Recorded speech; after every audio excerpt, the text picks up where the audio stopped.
Hello, everyone. I'm very excited to be here in my hometown. So nice to meet new faces and see so many old faces, people that I haven't seen in years. So thank you, Brand Innovators, for having us. Thank you, IHG. This has been a great day so far. So really excited to be up here with Kate.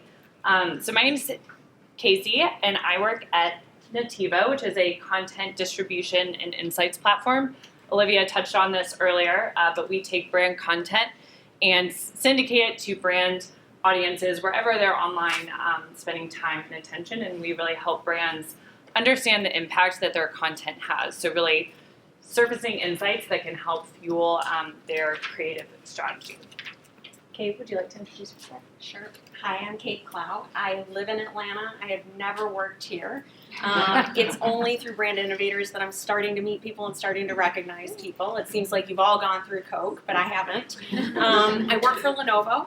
I'm part of the global media COE, and my team specifically develops the global media strategies that are then handed off to 70 plus markets around the world to develop and localize media plans and activate in their markets. We use a hybrid agency model, so some of our services have been in-house, but we still work extremely closely with 2 media agencies.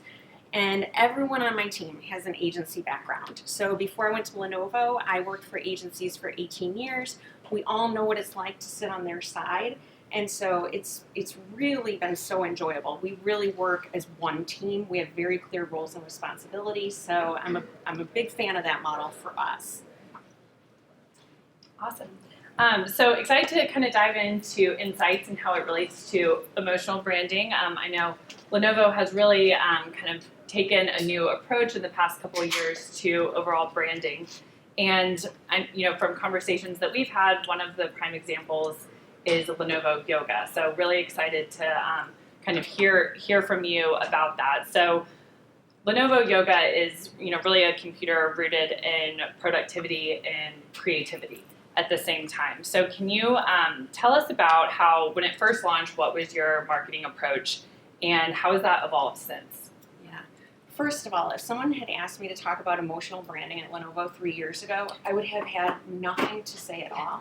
I've been at Lenovo for about 5 years, and we'll focus on yoga. So yoga was introduced to the market about 10 years ago, and it was totally revolutionary for its form factor. It was the first 2-in-1 convertible to market. If you don't know what that means, it's a laptop. It has a 360-degree hinge. You swivel that screen around, and then you have a tablet.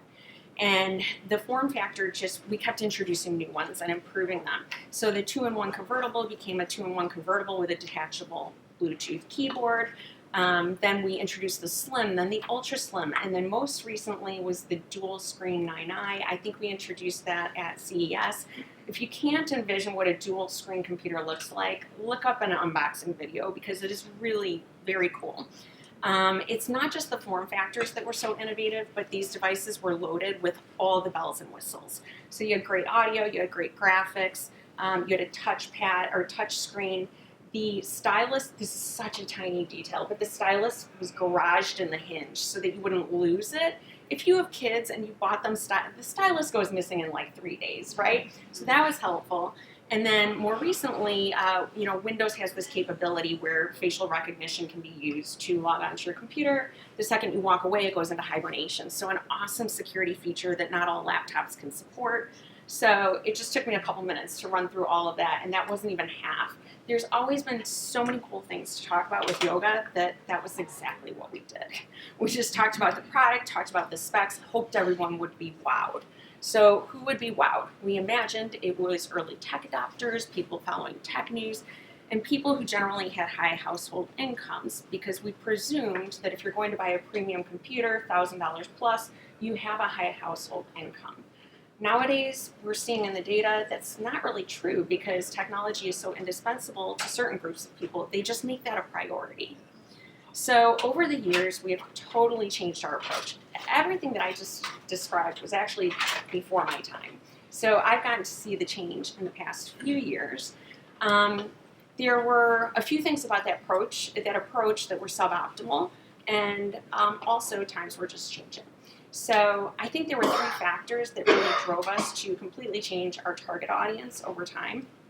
So if you were hearing from different people throughout the marketing organization, they would probably tell this story differently, but you're hearing it from the media girl, so I'm going to tell you the media girl version. That audience was way too big, and our budgets were not sufficient to make a real sustaining impact with an audience of that size. And so there would be a huge advantage just to narrow the size of the audience. We could not only increase awareness, but consideration, preference. We could get to the people who wanted the product the most, make sure that they were having an awesome experience out of it, and ultimately become advocates. So it was about shrinking that audience, but then focusing in on the people who could enjoy that product the most.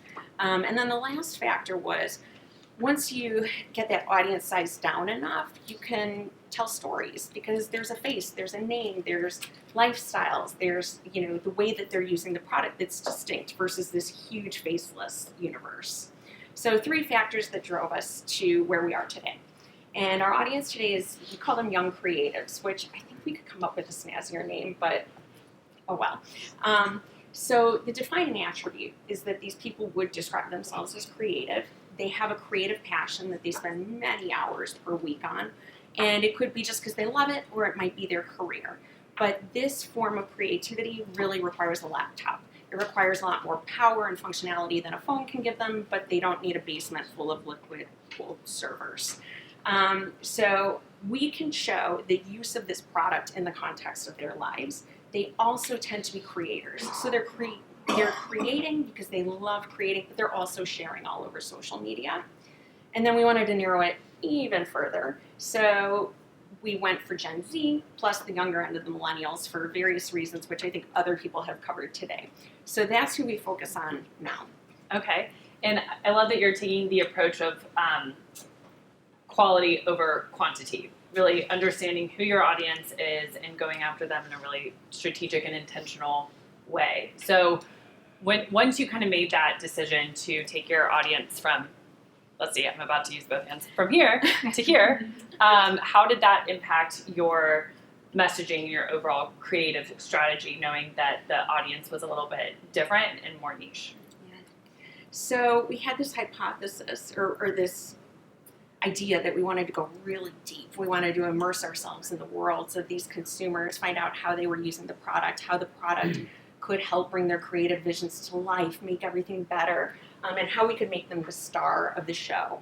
So we wanted to go for, instead of just like radically changing our whole positioning and putting these creatives in the spotlight, we continued with our brand assets for a while and our media strategy that was in place, but we started to do research on the side and some testing on the side. We went to the social platforms where creative people were showcasing everything that they were doing. We started doing hashtag research. We were completely open-minded. We didn't know if we would see people using our computers or computers like ours to create fashion design, architecture, music. We didn't know what it was going to be. We identified lots of niche interests. We found this cluster of hashtags that was growing. It was small, but it was growing at 3 times the rate of all of these other creative pursuits that we were considering. And these hashtags were things like mixed reality art, mixed media art, 3D art, digital street art. And so we just decided to go with that as our test opportunity. We looked all over the world. Our key markets for the test were US, UK, and India. We were interested in finding people who had decent followings in those countries, but perhaps also outside. A lot of this just knows no borders. So there were only about 45 to 50 creators globally who had decent sized followings, and we partnered with 15 of them. So we signed exclusive contracts with these 15 creatives who were, they had decent followings, but outside of that, they were relatively unknown. So they were pretty excited to be approached by a company like Lenovo. We started issuing them these challenges every 2 weeks, and we started with a piece of architecture, a building, a piece of street art in real life. We gave it to them with a brief that said, you use audio, video, animation, 3D, special effects, anything you want to digitally enhance this and turn it into something around this theme. And I think once it was like Halloween, once it was summertime, it was seasonal or topical. And they had a few weeks to turn around this piece of artwork package it up as a short form video. And then they just boosted it through their own handles. At first we put no money behind it. It just went through their own handles. And we were going for engagement. We thought, well, their communities will think this is really cool because they're all like-minded artists. The only yoga integration was at the very end. There was a stamp made with Lenovo Yoga. That's it, in the beginning. But the art was so good that it got shared and shared and shared. And so the reach, it just really exceeded all of our expectations. But their communities were so engaged that they asked a ton of questions, show us how you did it. And so then we asked, okay, do the short form video of your end product and just say with Lenovo Yoga, and then do a how-to video. So they produced these longer form, minute and a half videos just showing how they did it. We did not provide a lot of guidance or restrictions. We didn't force them to incorporate the yoga, but that was how they were making the artwork. And so then yoga really got, some of the spotlight together with them. Then it just kept evolving and evolving. This started January 2023, so this is only 13 months ago. But the program has evolved so much already. So these community members were so hungry to learn that we thought, well, okay, why don't the creatives issue the creative brief to their communities? Then they submit their, they pass their submissions up to the creative, and then they win like a mentorship program. So we did that.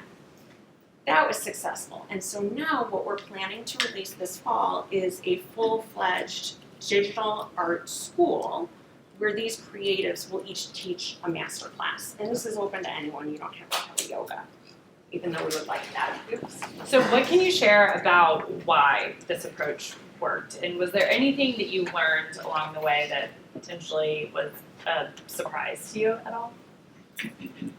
What worked was trust in the talent. I think we went into this with a goal. We wanted to engage people, and we were just really open to suggestion. So we didn't try to make things overly polished. We let them do what they did best. We listened, we watched what was happening, and we really leaned into it and evolved the program. It was a learning experience for sure. The first couple of briefs took like 12 weeks from the time of issuing the brief to actually reviewing everything, feeling comfortable with it, saying go, boost that, and now we're down to 4 weeks. One learning was about creative fatigue, and when you hear creative fatigue, you're probably thinking about asset wear out. No, their stuff didn't wear out. Their stuff was great, but they themselves started to get a little bit tired after a while. Like every 2 weeks having a new challenge was just too much because this was added to their day job. So now we have them on rotation. I think everyone's a lot happier. And I think just being open to what they wanted to get out of the partnership too. So some of them just wanted, great technology, which we gave to them.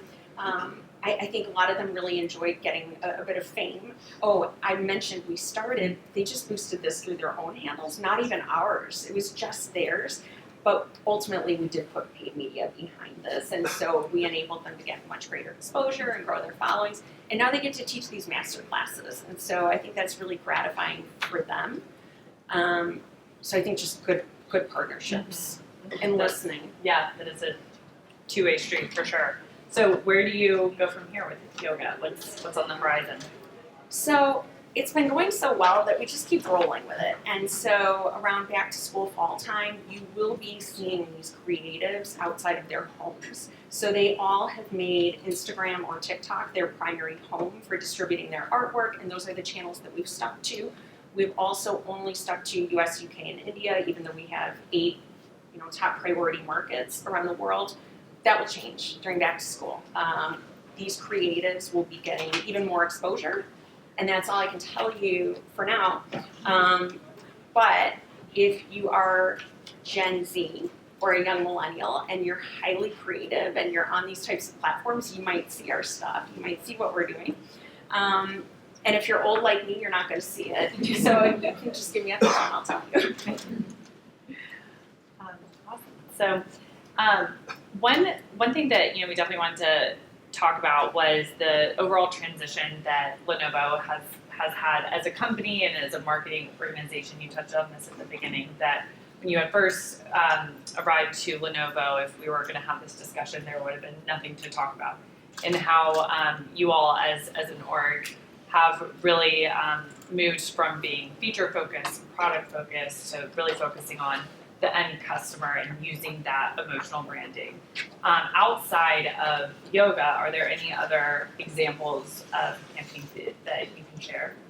Yeah, so Lenovo's vision is to bring smarter technology to all. When we say to all, it's about providing utility, it's addressing a challenge or a problem, or just improving the human experience. And so when I was getting prepared to go to CES, I knew we were going to have about 45 AI, 45 launches of PCs or services or solutions that were incorporating AI.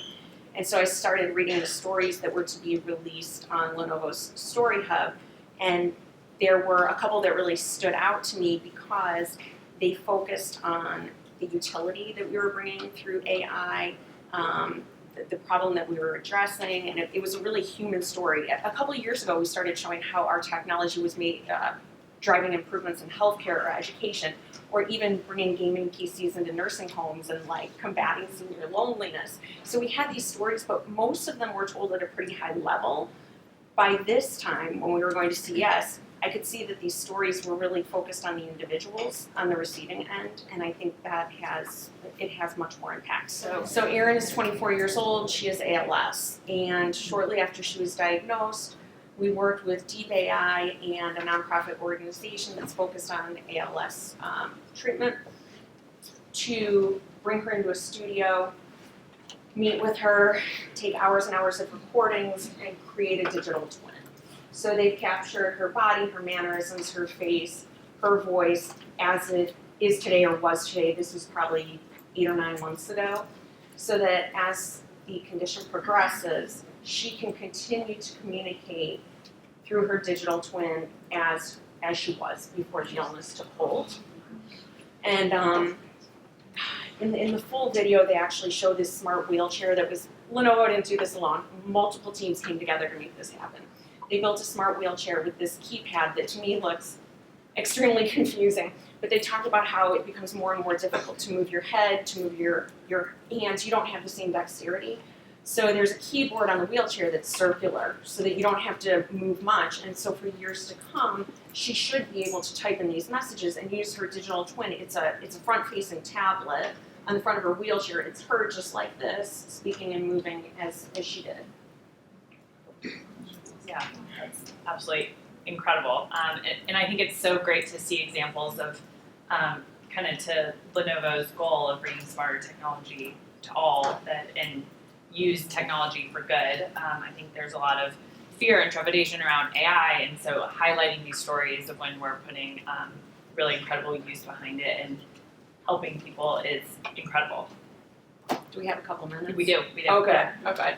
I didn't know how much time we had, but I'll share just a little bit more. I was just telling Casey before this that Monday night we had one of our creative testing partners come in and talk to us about AI references in marketing. It's fairly new and yet it's everywhere. So they were pulling together television commercials from the past maybe 3 to 6 months, and they were analyzing them based on, they use facial recognition to categorize feelings and show the emotions that people are having in relationship to the television commercial, and you can see throughout the 30 seconds of the storytelling how those emotions are changing. A lot of you are probably very familiar with this. But in general, they were telling us that commercials that talk about AI are scoring very low compared to the average commercial in all of our markets. And it's because even people who are knowledgeable about AI, even people who are enthusiastic about it, still have a bit of trepidation, even fear, and it can quickly seem too complex to them, a little bit too overwhelming. And so their advice to us was that, well, they showed some commercials that actually did it well. And what they did well is they didn't spend too much time setting up the problem, and they didn't spend too much time trying to explain the complexity of AI. They kept it very simple. They showed the utility, the outcome, and they ended on something uplifting. And this was just Monday night, and I had already submitted these videos, and I was like, oh, that's good. I think we did well with these two. And from a from a distribution standpoint, like how are you looking at making sure that these stories get in front of people, and that I think Lenovo kind of has an opportunity to shed some positive light on technology and the good uses of it. Are you all thinking about the best ways to get these stories in front of different audiences, whether it's consumers of electronics or business decision makers? Yeah, so as far as these stories go, these are on Lenovo Story Hub. This is where our corporate comms team shares news about everything that we do, shows laptops that are just concepts today. If you want to see something cool at MWC this week, we showed a concept laptop that is transparent. If you went to CES, you saw the transparent LG. It looked like panes of glass everywhere, and then they would showcase all kinds of artwork. It was amazing. So we have a laptop that is transparent as well. So all those types of stories are on Story Hub, but we're not putting media investment behind these, not yet. I develop global media strategies, so I only work on products and audiences that are really our big bets across markets. And so I think in the next year, we're going to be talking a lot about AI integration within the laptops. It's native to the laptop. We're going to have AI creators on. I can't believe I talked about yoga for like 20 minutes and I didn't even mention this, but we're starting to ship yoga devices to different markets now with AI creator zone built in. It's private, it's secure. We have an AI-driven gaming assistant in the Lenovo Legion laptops. So each type of AI is really catering to the type of person who uses that product to help enhance their experience. Again, putting the end customer at the forefront. I think we might be coming up on time. Are there any questions in the crowd?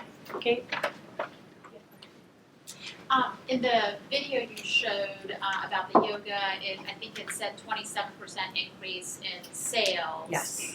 Can you speak a little bit more about how you measure that and what that actually means? Yeah. The attribution is not perfect. It's real-time brand tracking, and during this time period, this was the only thing that we were doing different.